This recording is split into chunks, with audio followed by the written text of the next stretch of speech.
Good afternoon, everyone, and thank you so much for joining us today for our May webinar. I know it's Tuesday, so most of you just got out from work. So thank you so much for making the time to be here for our May webinar.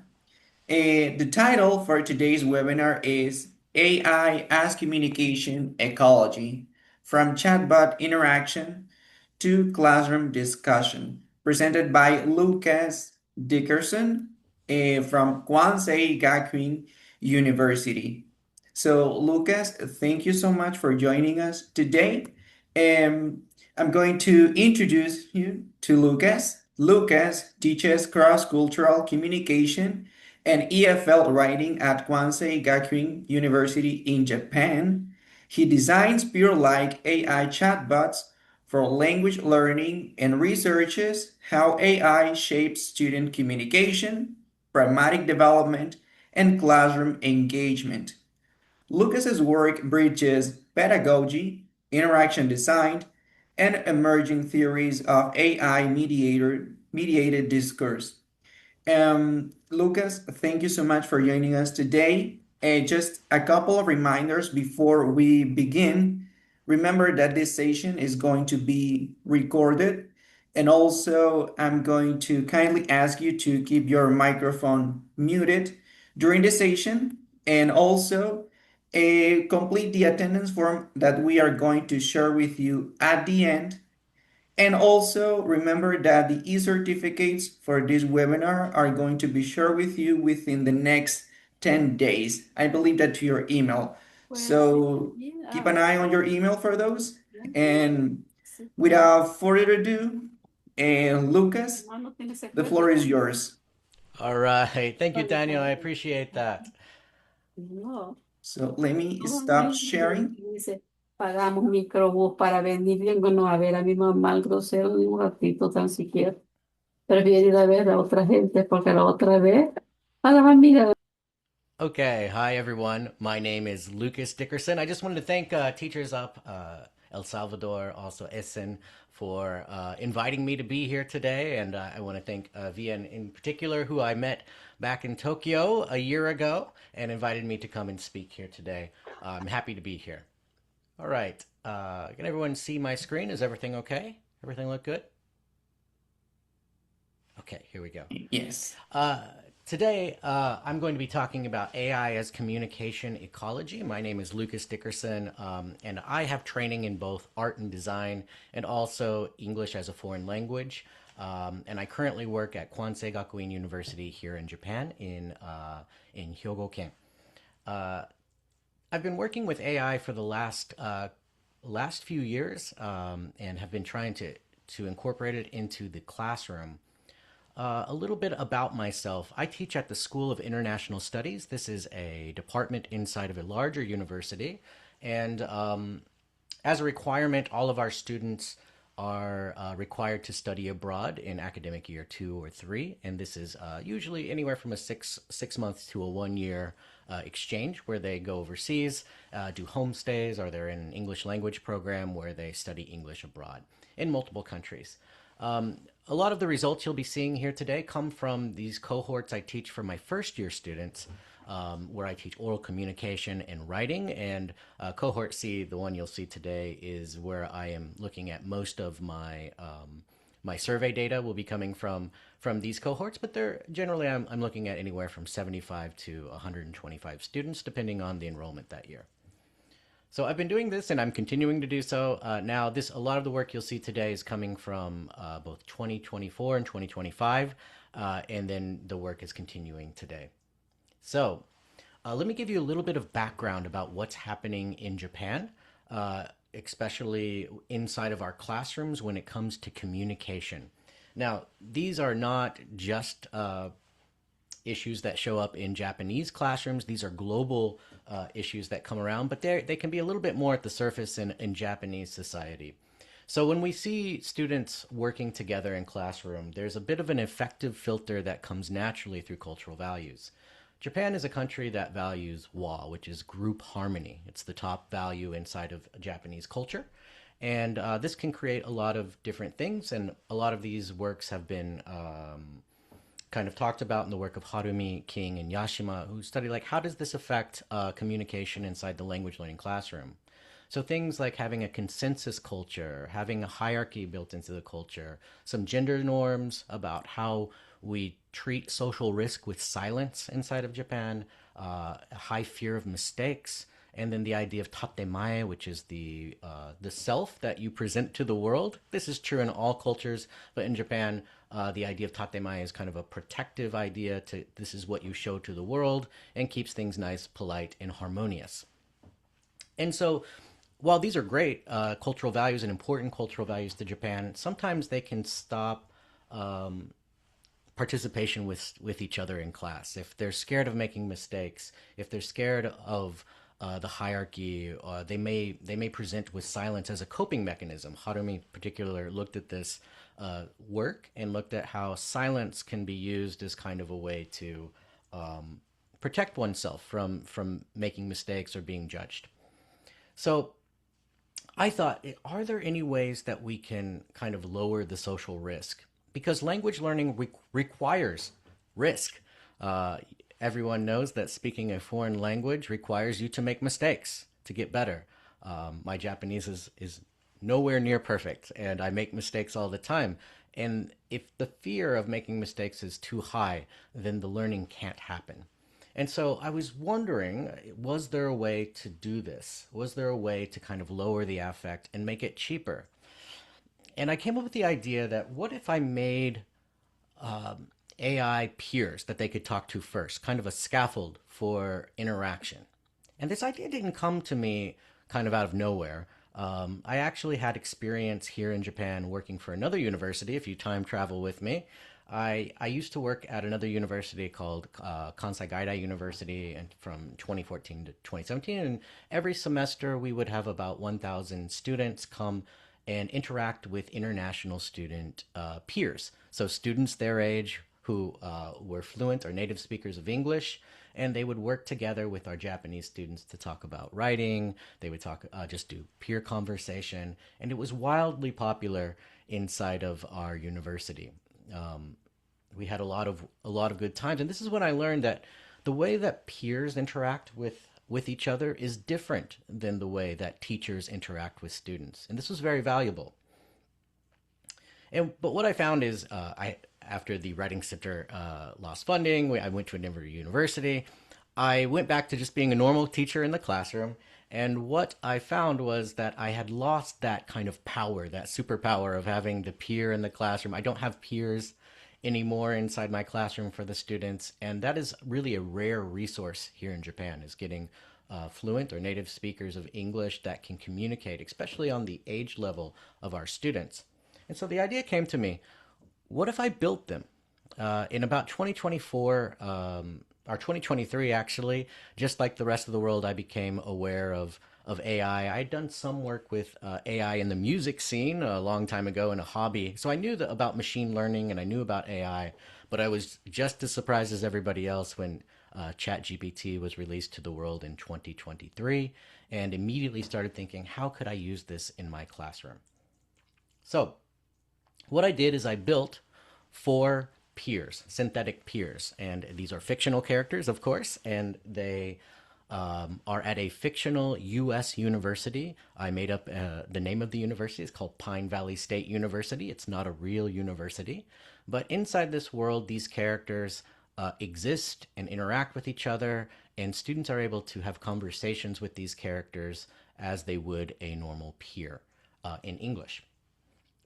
So let me introduce them to you. So Alex Connor is my first character that I ever created, and I designed them each to be different, to have different roles, because my students have different personalities, and people are attracted to different types of personalities. So I wanted to create peers that students could interact with. So Alex was trust and reliability. I wanted him to be kind of the nice guy.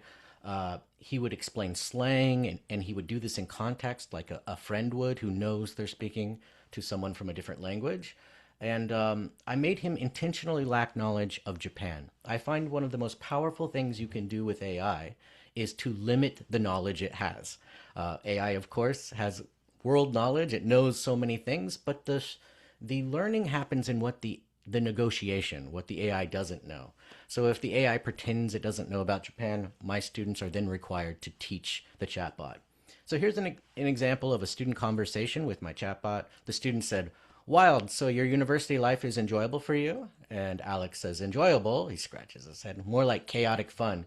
Yesterday, Coco explained that Japanese vending machines sell hot corn soup. Mind blows. You guys actually do that?" So as you can see, Alex is doing cultural exchange. He's asking questions of the students. The student responds, "Yes, we have hot corn soup and vending machine. Sometimes they sell miso soup as well." This is true. In Japan, we do have hot soup in our vending machines. No way. So, as you can see, this kind of interaction shows that this lack of knowledge encourages the students to use their English to share their own culture. I created Isabella Bella Jones. Bella is empathetic and shows rapport. She's a person who will listen and talk. She comes from an academic perspective so that she can give advice about academic subjects. The student said, "Today I want to talk about politeness in Japan." This is a topic that we had been discussing about what does politeness mean in other cultures. And she was talking about Japanese has keigo, which is a way of speaking, an honorific style of speaking in Japanese, which isn't featured in the English language. And Bella asked not about the keigo, but does it feel exhausting to have to switch your language between honorific forms? And the student said, "Yeah, actually, it does feel a bit exhausting. Sometimes it goes wrong and it can be embarrassing." Here you can see that the students are actually already discussing in English their fear of mistakes, their worry about using the correct forms. And then Bella empathizes. "I totally get that. Last week I accidentally called Professor Reggio. This is the Professor Reggio is not a real professor. He's the student's professor. Dude, and what's your go-to move after an awkward moment?" So this is talking about pragmatic repair. How do you fix this whenever you make a mistake? And then the student immediately switches to, "How about your culture? In what ways do English speakers express politeness?" Please, thank you, and sorrying too much maybe. And here the student challenges me. This is a lesson from my class. The student asked, "I've heard that people use I think." I had been teaching I statements, which is a little bit different than the norm in Japanese language. Using I statements are focusing on the individual self is more of an English thing and maybe in other Western societies. But in Japan, it's not common to refer to oneself. So instead of I think, you might use you are. Is that true? And then fortunately, my chatbot backed me up. "Yeah, that's true." Instead of "you're wrong," we'd say "I see it differently." It saves feelings. So here you can see the student is not only learning how to use English to get information, but also it's learning cultural ideas and pragmatic repairs. I created Malik Stackhouse. Malik is similar. I've in the United States we have a subculture of African American vernacular English, which is something that students know about through music and media, but don't have any direct interaction. And so I wanted the students to have a character where they could have cultural curiosity and learn about identity. And this would give a teach back mode. Malik is also studying Japanese, so they gives the students an opportunity to teach Japanese phrases to them. So a student was revealing that their teammate on their team did not do anything. He said he did, but it is cap. Cap is a kind of a newer internet slang, and the student was using it. It was taking a social risk, trying to see if it was right. "Yeah, cap means like false, lying, not true."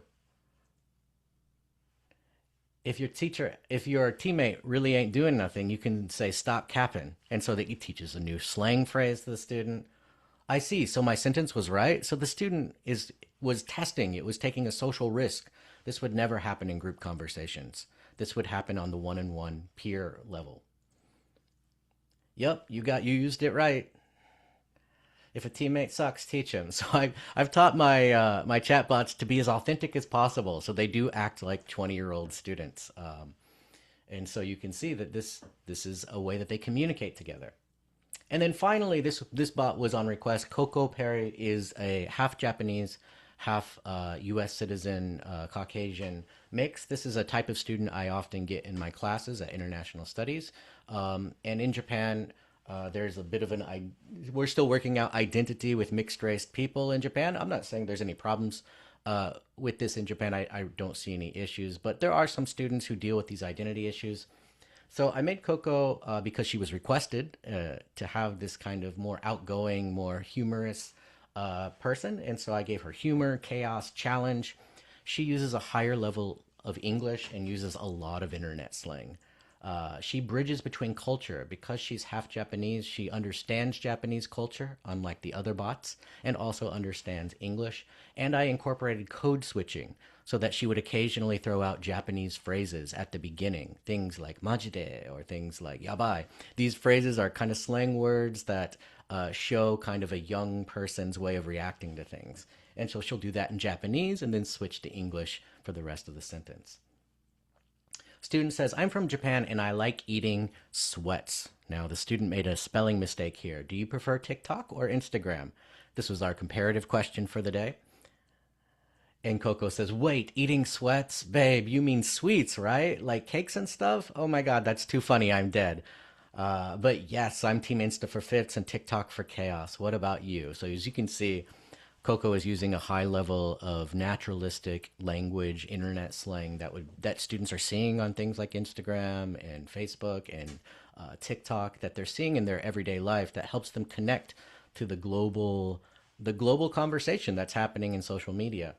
And without this exposure, students rarely get this kind of English inside of a textbook. Actually, never. They never get this kind of English. But this is the language that's being used globally. And so I wanted a way for students to access naturalistic language that students could interact with.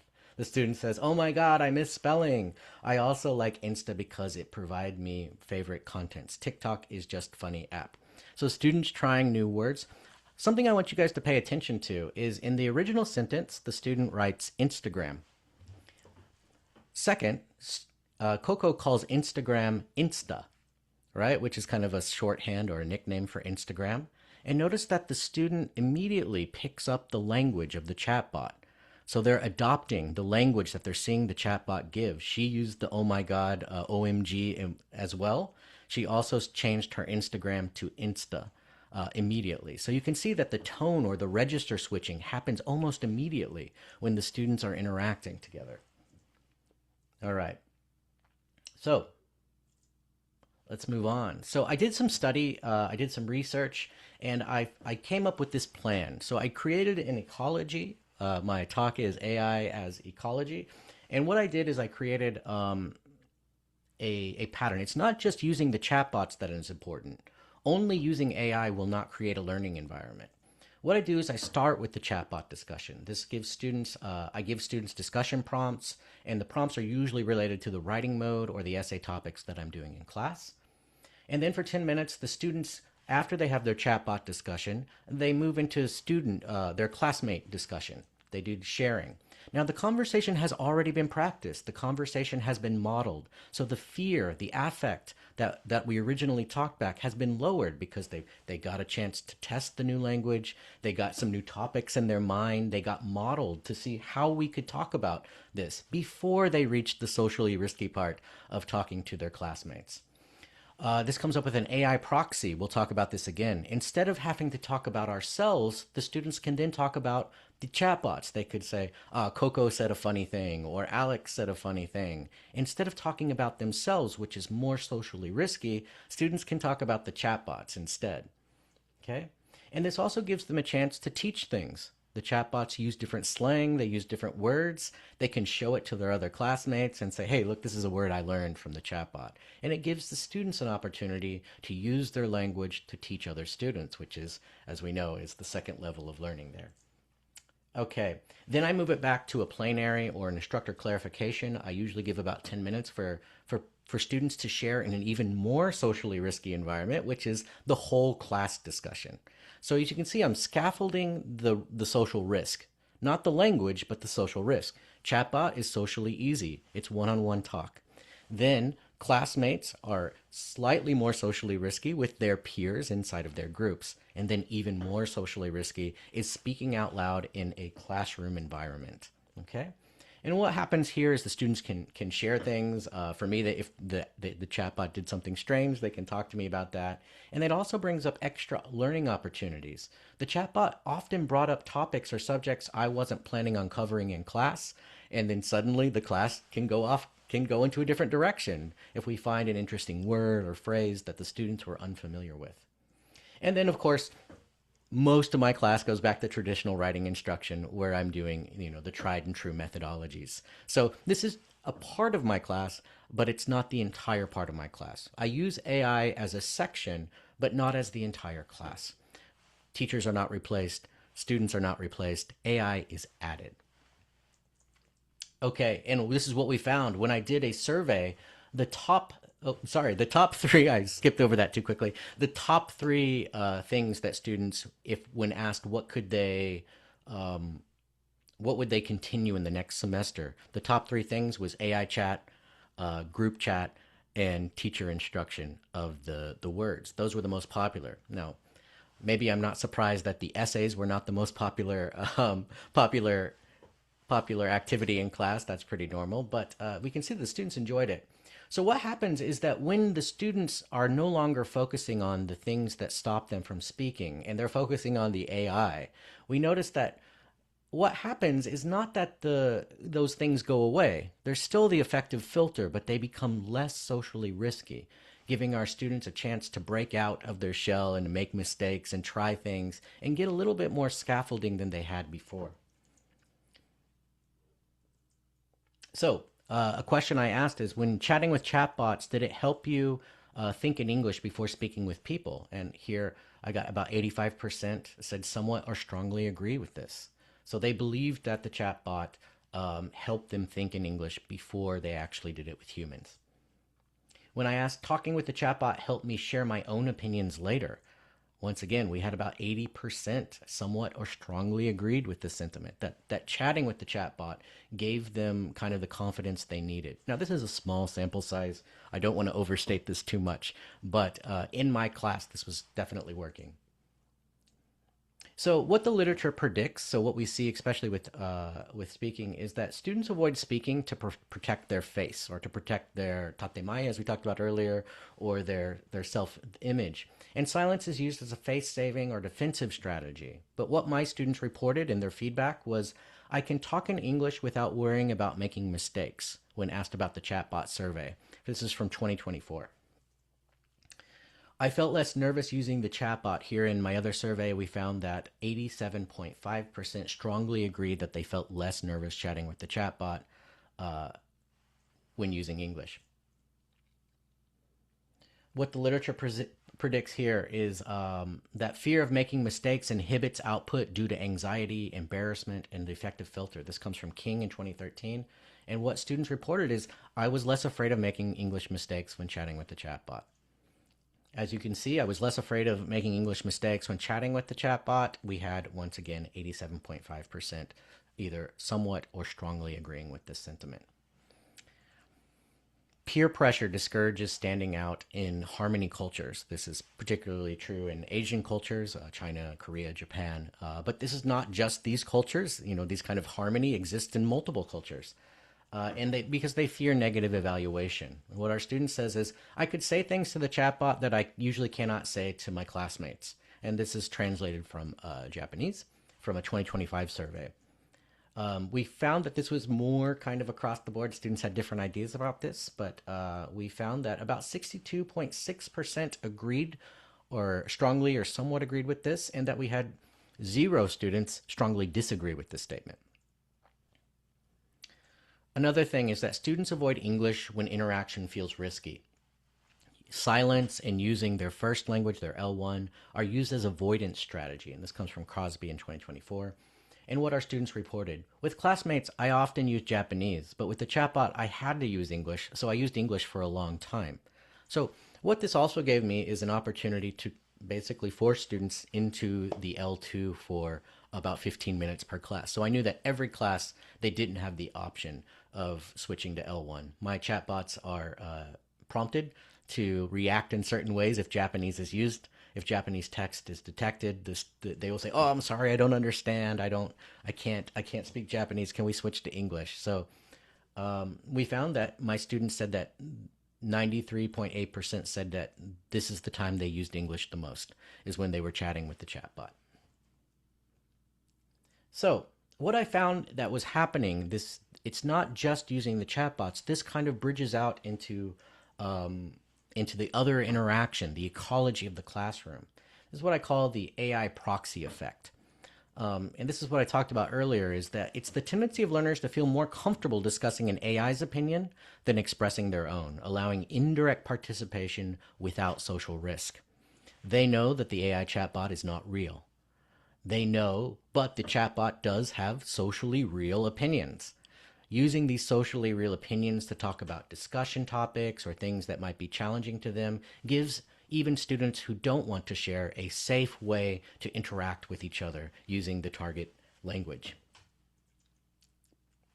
Students said, it was easier to talk about the chatbot's ideas than my own in group discussion. And 50% somewhat or strongly agreed.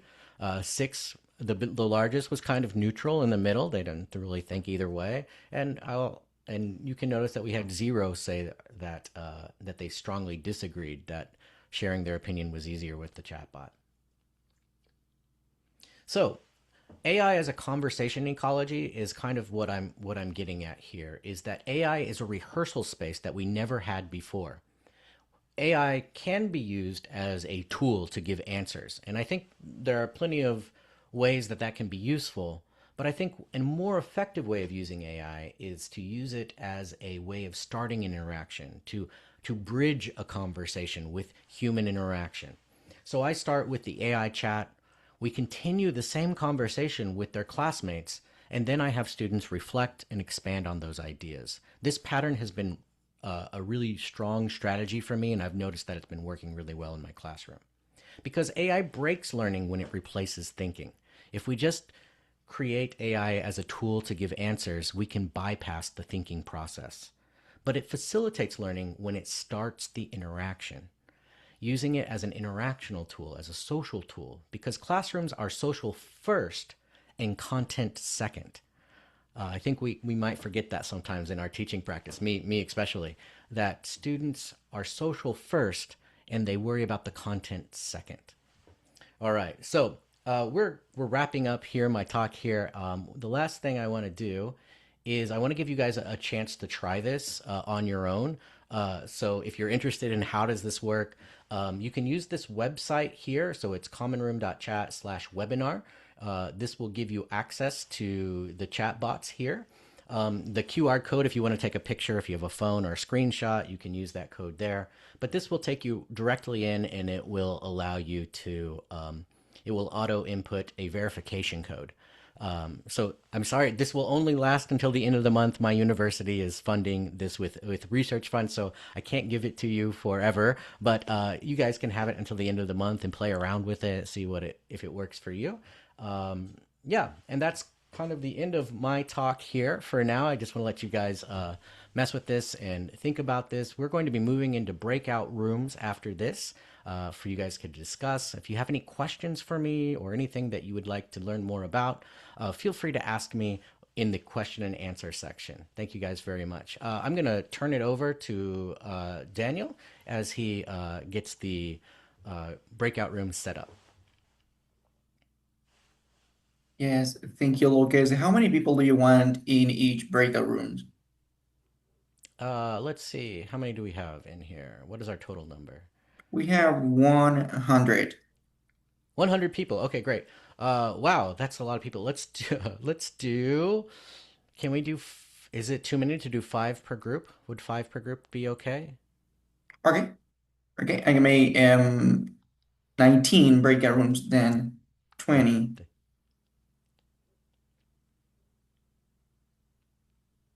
Okay.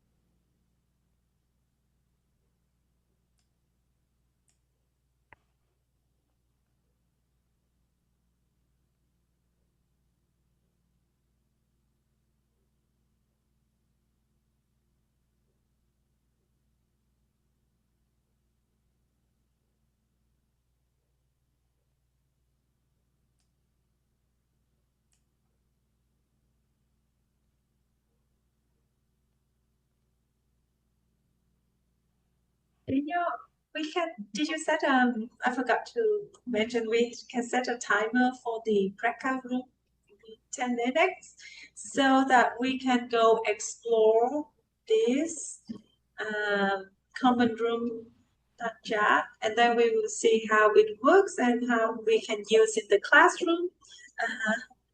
So 10 minutes should be okay, you think, Lucas? Yeah, Do that should be fine. Yeah, that's totally fine. Okay.